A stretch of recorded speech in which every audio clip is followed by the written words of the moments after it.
In this video, we're going to look at some necessary logic to build the tools for us to utilize as we venture through our introduction to proof. All right, so this isn't going to be complete logic, but it's going to be some of the necessary logic we need.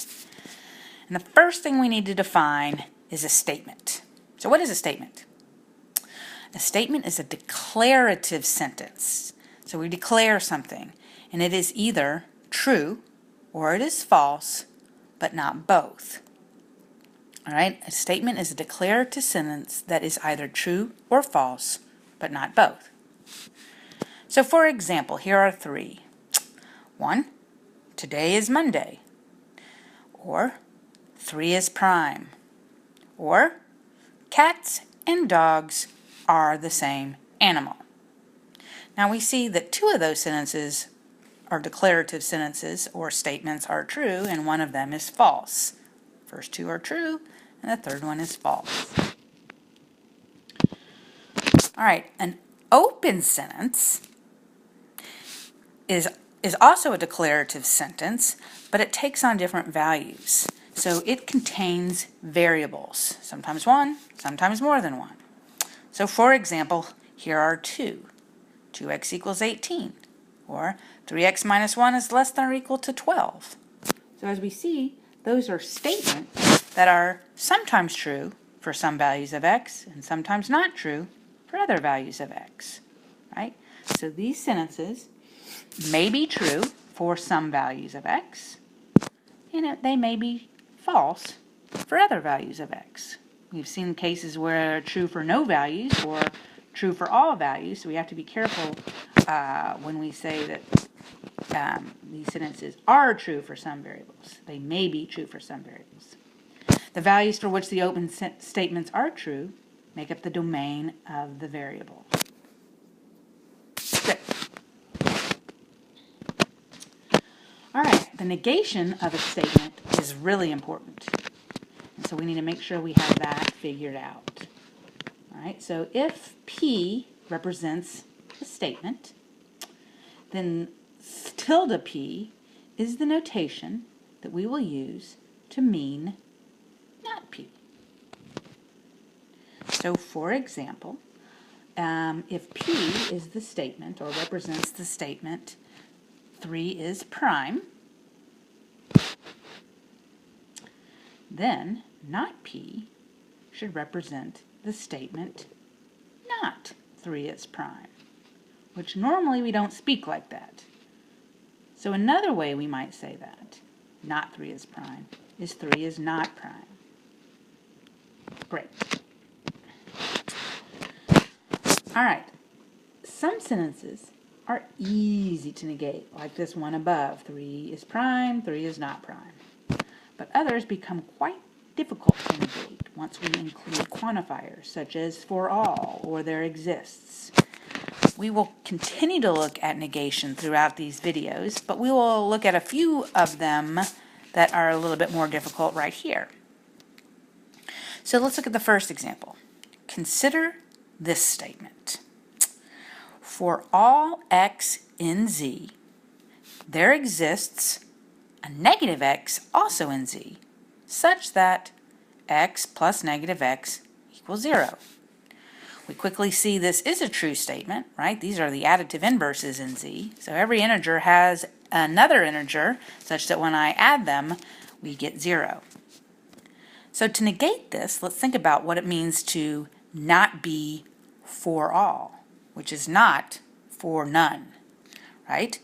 There is an x in z. That's all it takes to negate a for all, such that there does not exist a negative x in z where that x plus negative x equals 0, right? So there is at least one x in z such that it doesn't have an additive inverse. That's how we negate a for all, by finding just one. How do we negate a there exists? So consider this example.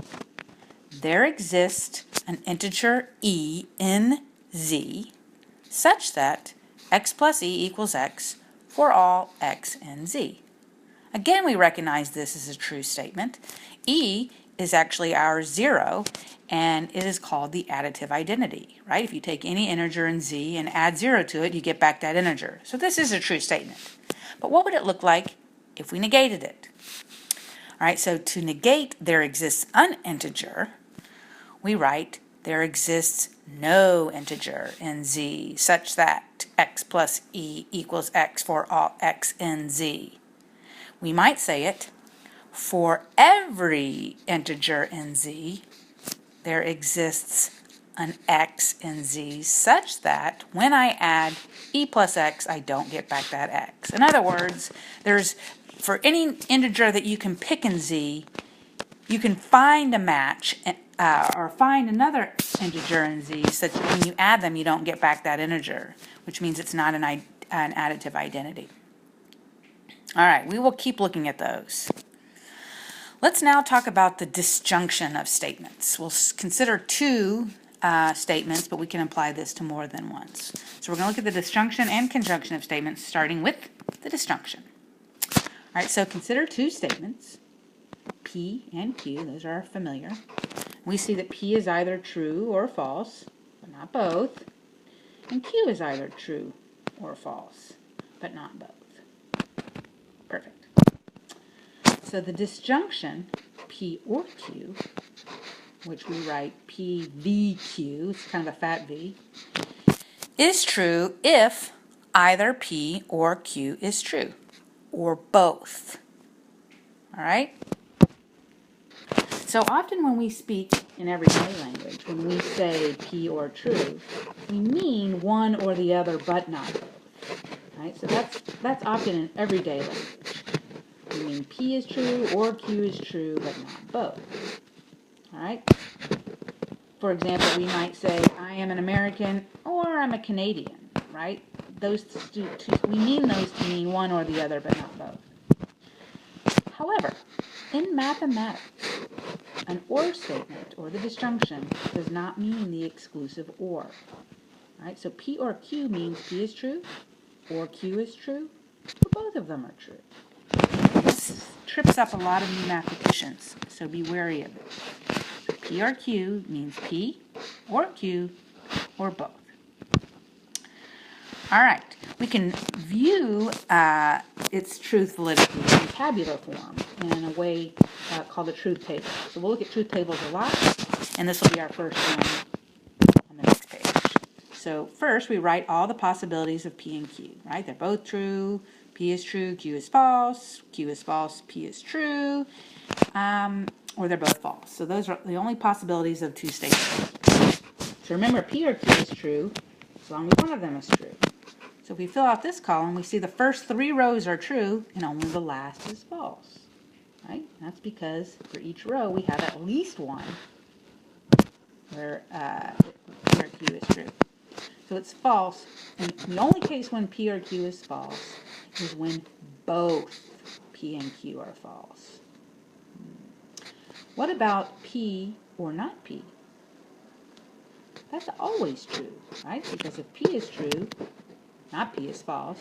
P is false, not P is true. So in all cases, either P or not P is true.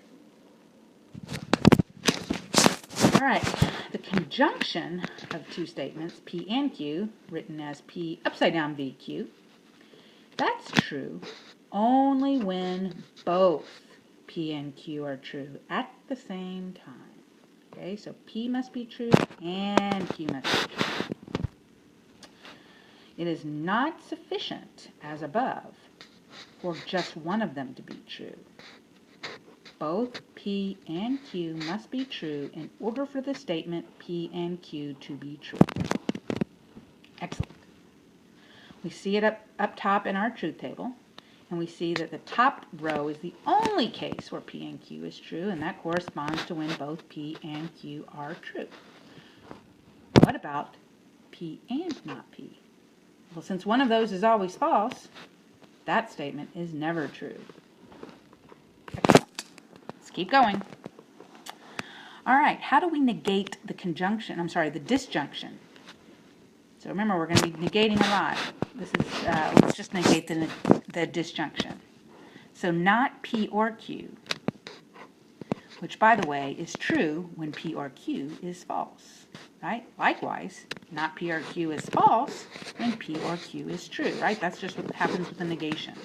All right, so recall, P or Q is true when either one of those is true, right?